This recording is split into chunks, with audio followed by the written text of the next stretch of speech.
Well, I have to say, I'm quite surprised by all the support that everyone's been giving since my last post on the new reboot series.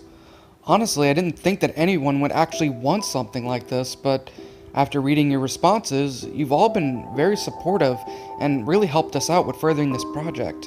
And with that, I have some good news and some bad news about the status of the Backyardigans reboot, Backyardigans Backyard Adventures. Well, the good news is that the Nickelodeon executives and higher-ups all love the new reboot series concept, as well as a pilot episode that we've made. While I wasn't actually present for this main viewing, as I have been sick with the cold for the past week and a half, I was told by the creator, Janice Burgess, that the episode actually made the executives laugh their asses off. They all really loved the pace of the story, the morals, the animation, and the little Slender Man references that we put in the episode. They honestly thought that it was rather genius to turn such a horrifying urban legend such as Slender Man and make it kid-friendly and funny. So yeah, as I've said, they all loved it. Now here comes the bad news. Despite the producers loving the concept, they actually wanted to see more of the darker themes and concepts that the new show was going to have, at least from Janice's point of view. And since we hadn't made anything like that yet, we were given another assignment, another episode of the show, but with the darker storyline in it. Then, and only then, would they consider approving the series as a new Nick Jr. show, or at the very least, make it an actual Nickelodeon series instead. As you might have guessed, this was a big step back for everybody. We had spent almost a few years creating as well as animating and editing this new reboot of a beloved children's cartoon, and now we were being told to make another episode from scratch. Well, damn it. This certainly wasn't something that I had expected, but we all were dedicated to making the series a reality, and we sure as hell weren't going to let all this get in our way. So after that initial disappointment in the viewing room, we all packed up our things for the day and went home to rest for the night. The next day, I was making my way towards my cubicle when one of the interns who had volunteered to help out with the project ran up to me. She told me that there was a board meeting coming up in about 15 minutes and that all the animators and staff had to attend. I remember asking her who had called it, and I was told that it was none other than Janice Burgess herself. I was honestly not that surprised that she was going to hold another meeting for the show, so I took my things into my cubicle and made my way towards the meeting room. Once I had gotten there, I noticed that the room was already filled with writers, animators, and voice actors. They were all talking amongst themselves about what was going on and what Janice had in store for them. There were even a few animators debating amongst each other on whether or not the reboot would actually be cancelled or not. I myself had already taken a chair at this point and was just waiting for the meeting to start. After about 10 or so minutes passed, Janice Burgess came into the room from a side entrance.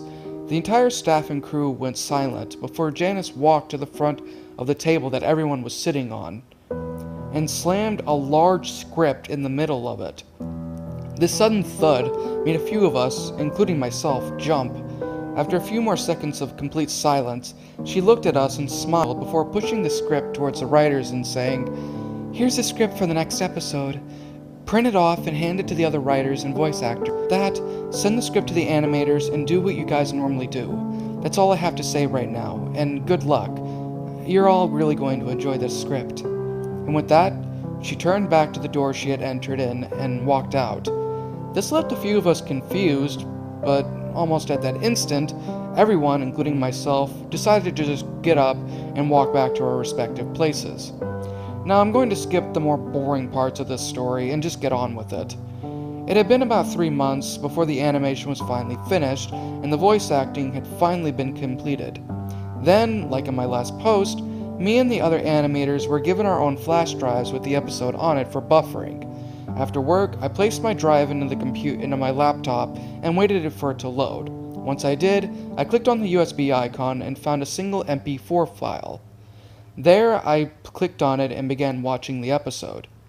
The episode starts with the camera panned out to reveal all characters' homes.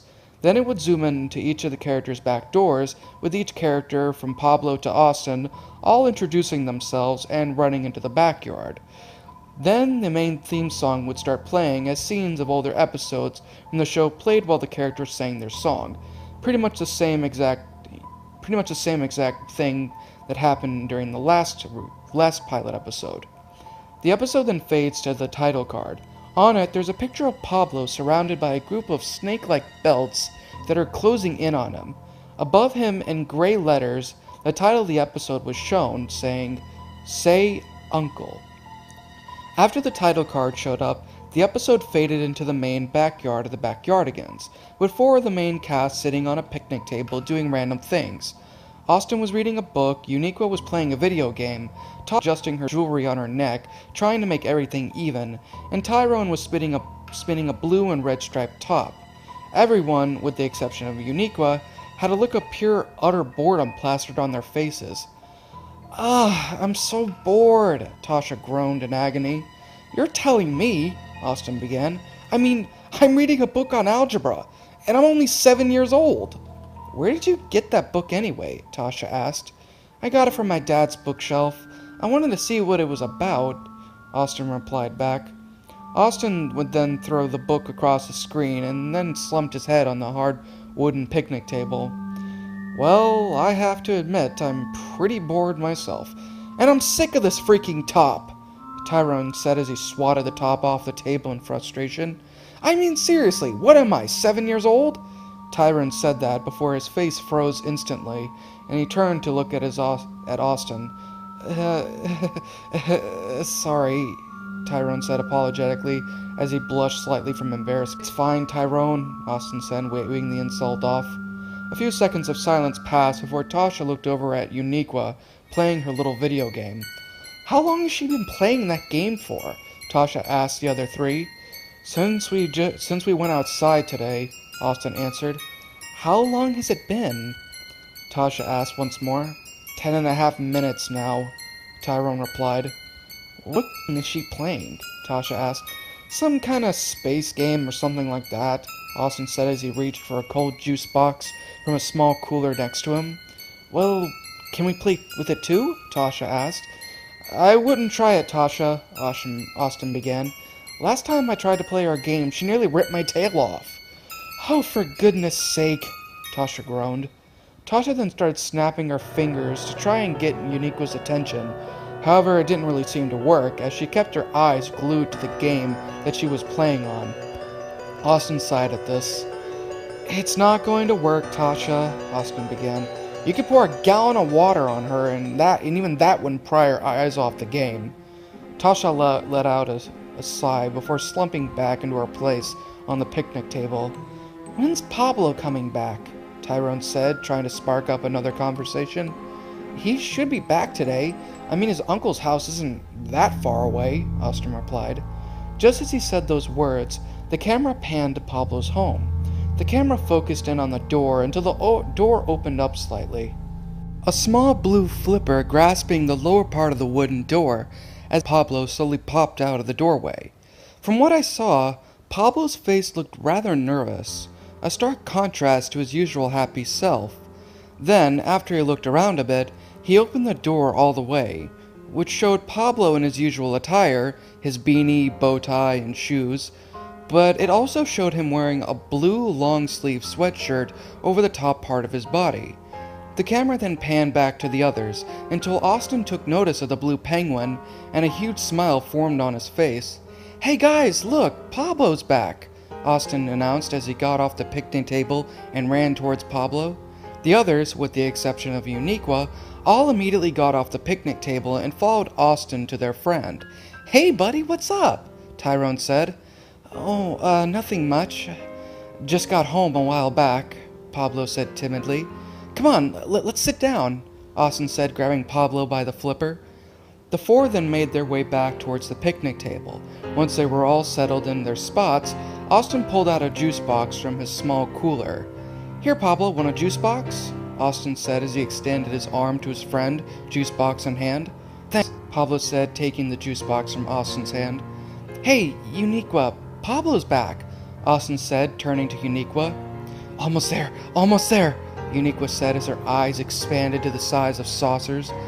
Uniqua?" Austin said. I'm going to vanquish you, evil fiend, Uniqua said, completely ignoring Austin. Uniqua? Austin said once more, this time in a more annoyed tone. I did it! I did it! Uniqua screamed out in joy. Austin's face palmed and sighed. Then he reached in his pocket and grabbed a small megaphone and cranked it all the way to the right. You guys might want to cover your ears, Austin said bluntly. The others immediately covered their ears, and I took off my headphones, remembering what had happened last time. Uniqua! Austin screamed. The background immediately began shaking as a large blue and clear shockwave shot out from the front piece of the megaphone. The force of the sound wave actually caused Uniqua to be quite literally blown like an ocean wave. Not only that, the other furniture in the yard flew across the yard and onto the house. Once the yelling was finally finished, I put on my headphones and continued watching the episode. Uniqua didn't even seem fazed by this at all. She just continued to play her game. Oh, for goodness sakes, Austin said, defeated. Game over, the game finally responded. Wow, that was fun! Oh, hey, Pablo, Uniqua said. Austin face-palmed once more before he placed the megaphone back into his pocket. As Pablo was chatting around with Uniqua, Tasha looked over at the blue sweatshirt Pablo was wearing. Oh, Pablo, that's a very nice sweater you have, Tasha said excitedly. Thanks, Tasha, Pablo responded back. Ooh, it's so fuzzy. Can I... Tasha began to move one of the sleeves to try and get a better look at Pablo's sweater before Pablo immediately recoiled his arm, screaming, No! Everyone looked at Pablo with a surprised look on their faces, for Pablo realized what he had done and blushed in embarrassment. Sorry about that, Tasha. It's just... it's chilly outside, and I wanted to keep myself warm. Really? Tyrone said, confused. Yeah, it's pretty cold out here, Pablo responded back. Well then, how was your week with your uncle? Tyrone asked, trying to compose himself from the intense blast of the megaphone.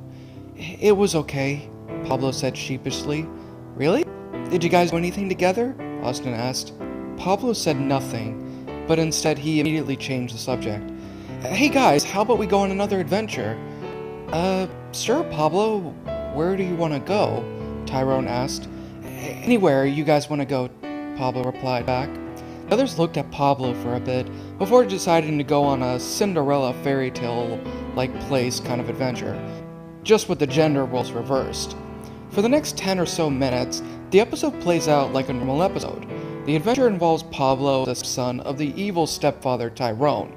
As you might have expected, it was just a parody of Cinderella and Disney films in general. However, it isn't until the 18-minute mark when things become weird. During one of the scenes, Tyrone had wound up finding out that Pablo had left for the dance. This caused Tyrone to start threatening Pablo with punishments for his disobedience. One of these punishments involved a large brown belt. Upon seeing the belt in Tyrone's hands, Pablo's eyes grew wide with fear, and he started shaking. Tyrone didn't really seem to notice this, as he continued to pursue Pablo. I've got you now, Tyrone said as he held the belt in his hands. Pablo looked completely horrified. He tried getting out of Tyrone's grasp. Tyrone, please, no, I don't want to play anymore, Pablo muttered under his breath. You will go to your room now, Tyrone yelled. Please stop, Pablo said, shaking harder than ever. You'll never see that princess ever again. Tyrone immediately held up the belt, looking as if he was going to strike. This caused Pablo to literally lose it. He pushed away from Tyrone and started screaming, No! No! No! No! This caused Tyrone to stop dead in his tracks. This was surprising. To him, at least. No! No! No! No! Please! Don't hit me! Pablo cried out as he cowered into a fetal position, tears streaming down his face. It was at this time that something unexpected happened. The background that showed the land that they were in started to return back to the normal backyard. Soon enough, the entire scene was back. Tyrone stood there in shock at what he was looking at. Soon enough, the others wind up finding them, and they made their way towards where Pablo was. "Tyrone, what did you do?" Tasha yelled. I don't know. We were just playing, and he just freaked out." Pablo, his face wet with tears. He didn't say or do anything. He just stared at them for a few more seconds before getting up and running to his house, slamming the door behind him. What just happened?" Tasha asked. I don't know. He never does that," Tyrone said. "Hey, Tyrone, did something happen during the adventure that may have upset him or something?" Austin asked. "Well, I do remember having a belt in my hands and yelling at him about something. Oh yeah, it was about him going to the dance and stuff," Tyrone replied. "Is there anything else? Anything that you were doing or something along those lines that, might have triggered him or something?" Austin asked. "Not really," Tyrone responded. "Wait, didn't Pablo seem a little bit off today?" Uniqua asked. "Well, he was acting very timid, and he didn't seem to want to talk about his time with his uncle. And also, he had that sweater, too," Austin replied as he scratched his head, trying to think a little bit more on the situation. "You guys, do you think something happened at Pablo's uncle's house that..." It didn't take long for everyone to finally put two and two together. The belt, the screaming, the sweater, it all made sense. "You guys, we need to go talk with Pablo," Austin said, with a concerned voice. "Are you sure about that, Austin? I mean, it's not really our business," Uniqua said. "Of course it's our business, Uniqua. Something bad obviously happened, and we need to help him out.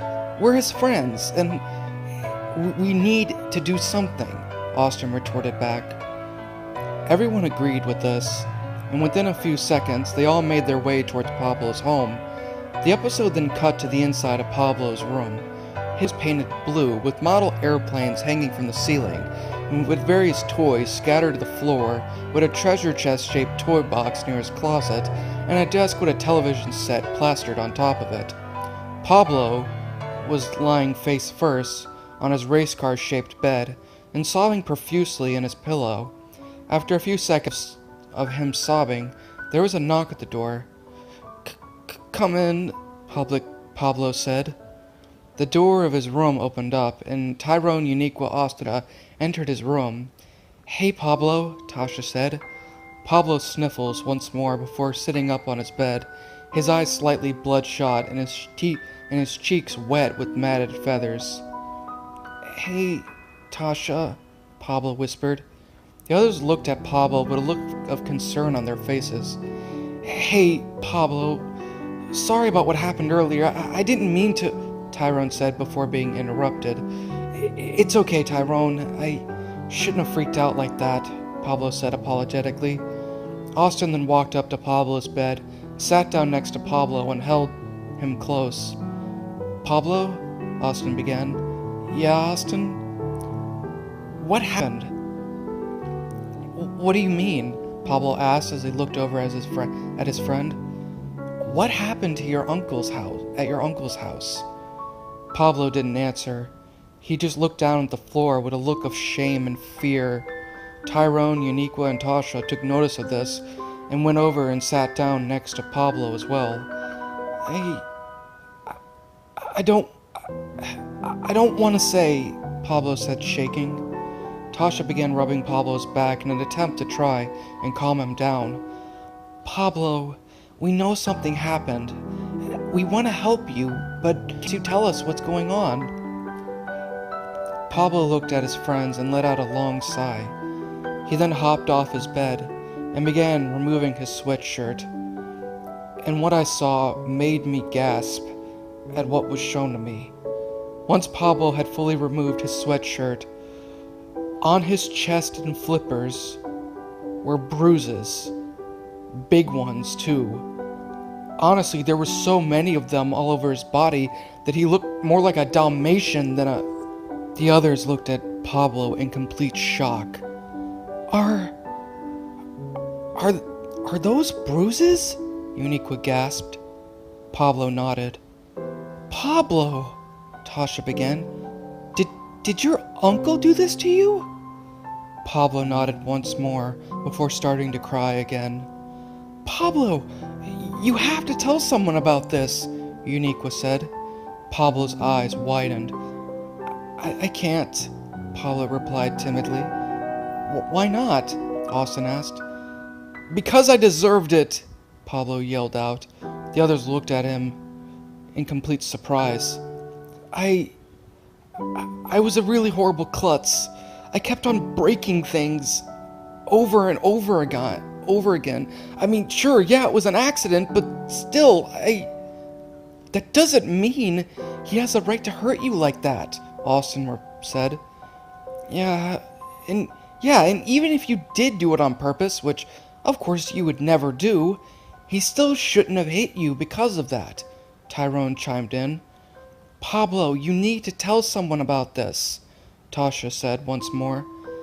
I don't know. I'm scared, Pablo said. He started shaking again, and hot flowed down his face. We know, Pablo, but you don't need to worry about that. You're our friend, and we're going to help you. We promise that we'll be by your side the whole time, Austin promised as he placed a hand over his friend's back. You will? Pablo said timidly. Of course. Now, come on, let's go talk with your mom. Actually, my mom went to the store before I came outside, Pablo said. Oh, well, how about we come over to my house for a snack, and then when your mom comes home, we'll talk with her. Sound good? Austin asked. That does sound good, actually, Pablo exclaimed. Come on, we've got hot dogs, Austin said.